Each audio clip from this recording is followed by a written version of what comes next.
Hello friends, I am Dr. Ajay Kothari. I am a consultant spine surgeon at Sancheti Hospital, Pune. And I'm Sona Kolke. I'm an associate professor at Sancheti College of Physiotherapy in Pune. आज हम यहाँ पे एक बहुत interesting topic लेकर आए हैं और उस टॉपिक का नाम है myths and facts in spine, जिसको मराठी में कहते हैं समझ और गैर समझ, और जिसको हिंदी में कहते हैं कि क्या असलियत है और क्या लोगों में गलत फहमी है कि क्या करना चाहिए क्या नहीं करना चाहिए.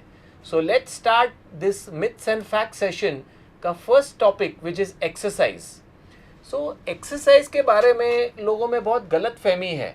अगर किसी को अक्यूट पेन होता है कमर में, बहुत ज़्यादा गर्दन में पेन है, कमर में पेन है, तो उसको हमारा लिटरेचर कहता है कि आप 3 से 4 दिन का रेस्ट करिए टिल द टाइम आपका पेन कम हो जाए, और पेन कम होने के बाद धीरे धीरे आपके एक्सरसाइजेस बढ़ाइए एंड ग्रेजुअली वो बढ़ाकर उसको कंटिन्यू रखिए.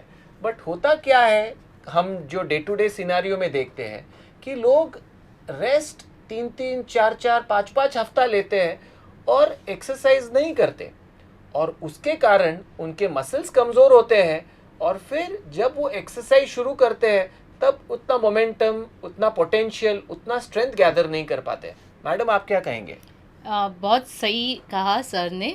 सो बेसिकली क्या होता है, हमारी जब पीठ में दर्द है, कमर में दर्द है, गर्दन में दर्द है, सर ने जैसे बहुत अच्छी तरह से समझाया कि पहले 3-4 दिन थोड़ा आराम करना चाहिए, लेकिन जैसे जैसे पेन कम हो जाए, आपको जितनी हलचल आप कर सकते हो, आपका दर्द आपको जितना हलचल करने के लिए अलाउ करता है, उतना आपने हलचल करना चाहिए. और ये नहीं है कि बस पेन कम हो गया तो मैं अपना ऑफिस शुरू करता हूँ, मैं बाहर टहलना शुरू करता हूँ. नहीं, घर के घर ही अगर पेन बहुत था 3-4 दिन पहले, तो घर के घर ही आप टहल सकते हो. घर के घर ही थोड़े बेसिक एक्सरसाइजेस, थोड़ा बेसिक अपना काम करते जाइए, हलचल जारी रखिए, क्योंकि जितना पेन आपको अलाउ करता है उतनी हलचल आपने करनी चाहिए. फिर डॉक्टर की सलाह से आप आपके एक्सरसाइजेस जब शुरू कर सकते हैं, तब फिजियोथेरेपिस्ट भी आपको कौन कौन से एक्सरसाइजेस करने चाहिए, कौन कौन से नहीं करने चाहिए, उसके ऊपर भी और एडवाइस या और आपको सूचना दे सकते हैं. So in short, the science says कि अगर किसी को अक्यूट पेन है तो शुरुआत में 2 से 3 दिन रेस्ट करिए, फिर धीरे धीरे जैसे पेन कम होता है आप बेसिक एक्सरसाइजेस शुरू करिए. बेसिक घर के घर में टहलना शुरू करिए. ये नहीं कि तुरंत जाके ऑफिस में 8-8, 10-10 घंटा काम कर रहे हैं, गाड़ी चला रहे हैं और ट्रैवलिंग कर रहे हैं, ये नहीं करना है. और फिर जैसे पेन 80-90% कम होता है, जो कोई 2 हफ्ते में होगा, फिर आप अगले लेवल के एक्सरसाइज शुरू करिए. सो बेसिक लेवल 1 एक्सरसाइजेस होते हैं, फिर पेन और कम होने के बाद लेवल 2 एक्सरसाइजेस, फिर लेवल 3, और फिर होता है कि आप आपका योगा, जिम और कोर स्ट्रेंथनिंग शुरू करें.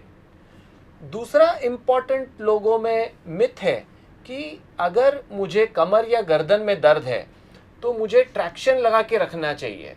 गर्दन के लिए ट्रैक्शन लेना चाहिए, कमर के लिए ट्रैक्शन लेना चाहिए, और लोग 8-8, 10-10, 15-15, 20-20 दिन ट्रैक्शन लेते हैं. सो ट्रैक्शन के बारे में करंट कंसेंसस ये है कि ट्रैक्शन का कोई साइंटिफिक बेसिस नहीं है. अगर हम लंबर स्पाइन मतलब कमर की बात करते हैं, तो आज के जो करंट साइंटिफिक पब्लिकेशंस है वो कहते हैं कि there is no role of lumbar traction. Traction का रोल है कि बस वो आपको बेड में लिटा के रखता है. It ensures that you take rest. तो traction basically is not a quick short remedy for any neck और बैक प्रॉब्लम. मैडम, क्या कहेंगे? Yes, even from physiotherapy point of view traction का रोल बहुत ही लिमिटेड है, because as sir pointed out, evidence traction के बहुत ही कम है. तो traction as a treatment option भी बहुत लिमिटेड है. हम यूज़ करते हैं for a very limited group of patients. वो सबके लिए काम नहीं करता है, and it's a very very limited group जिस पे वो ट्रैक्शन एक्चुअली वर्क्स. इनफैक्ट बहुत लोगों में जिनको कमर दर्द है या नेक पेन है, ट्रैक्शन के अलावा इतने एक्टिव ट्रीटमेंट ऑप्शंस है आजकल कि उनको एक्सप्लोर करना ज़्यादा इम्पॉर्टेंट है rather than sticking on to traction. तीसरा इम्पोर्टेंट बात है कि अगर मुझे दर्द है तो मैंने गर्म पानी से सिकाई करना चाहिए या बर्फ़ से सिकाई करना चाहिए. तो उसका एक बहुत सिंपल आंसर है. इन अक्यूट पेन, अगर किसी को अक्यूट पेन है, कल ही दर्द शुरू हो गया है, तो ऐसे कंडीशंस में आपने आइस फोमेंटेशन करना चाहिए। बट अगर ऐसे कई सीनियर सिटीजन है जिनको क्रॉनिक पेन है, सालों से दर्द है, जिनको कमर में दर्द है, घुटने में दर्द है, कमर में दर्द है, सो ऐसे लोगों ने गर्म पानी से सिकाई करना ज़रूरी है।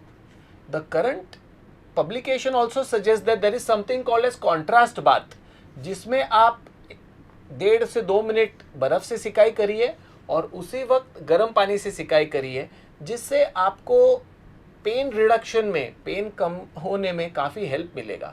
पर एक है कि सिकाई आप रोज़ नहीं कर सकते, सिकाई आप कंटिन्यूसली महीनों महीनों सालों सालों नहीं कर सकते, क्योंकि सिकाई करने से वहाँ जो मसल्स है वो मसल्स कमज़ोर होते हैं, और सिकाई इज़ फॉर अक्यूट पेन, वो जो सीवियर पेन है उसको कम करने के लिए सिकाई है। सो वो मैक्सिमम 2 या 3 दिन करना अच्छा है। बट अगर कोई सिकाई दिन रात कर रहा है, महीनों महीनों कर रहा है, वो गलत है। मैडम क्या कहेंगे? सो बेसिकली हम जब फिजियोथेरेपी एडवाइस करते हैं, हमारे कसरत होते हैं, एक्सरसाइजेज जो हम पेशेंट्स को एडवाइस करते हैं करने के लिए, एक आध बार जब हमको भी लगता है कि मसल थोड़ा स्टिफ है या कसरत के लिए तैयार नहीं है, तो बिफोर एक्सरसाइज ऑल्सो एक आध बार हम लोग हीट देते हैं। In fact if you look into कि कौन सा मोडालिटी या कौन सा equipment works best for back pain, तो आपको मिलेगा कि साइंटिफिक एविडेंस में हीट पैक का सबसे मैक्सिमम बेनिफिट है। So actually it really works, लेकिन as sir said it's not as if आप महीनों महीनों ले रहे हैं और कुछ नहीं कर रहे हैं उसके बारे में, ये नहीं चलेगा। तो आप कसरत करते वक्त, कसरत से पहले या कसरत के बाद थोड़ा सा मसल रिलैक्स करने के लिए आप 10 मिनट के लिए श्योरली हीट पैक ले सकते हैं। In fact is very good evidence for heat in back pain and neck pain. देखो, हीट पैक क्या काम करता है कि जब आप किसी पार्ट का सिकाई करते हो, तब वहाँ पे जो ब्लड वेसल्स है, वो ब्लड वेसल्स का ब्लड फ्लो बढ़ जाता है। तो जब वहाँ पे ब्लड फ्लो बढ़ जाता है तो एक पेन प्रोड्यूसिंग सब्सटेंस होता है, वो वॉश आउट हो जाता है, और ज़्यादा ब्लड फ्लो वहाँ आने के कारण वहाँ पे जो पेन प्रोड्यूसिंग सब्सटेंस है वो वॉश आउट हो जाता है और आपका पेन कम होता है। And also I guess the muscles also relax, वो मसल्स भी बहुत रिलैक्स हो जाते हैं because absolutely. So friends, stay tuned, और बहुत इंपॉर्टेंट मिथ्स एंड फैक्ट हमारे हेल्थ, ऑर्थोपेडिक्स और स्पाइन रिलेटेड आने वाले हैं, सो कहीं जाना मत। आपके गलत फहमियों का खुलासा, या तो जो सच्चाई है और जो गलत फहमी हम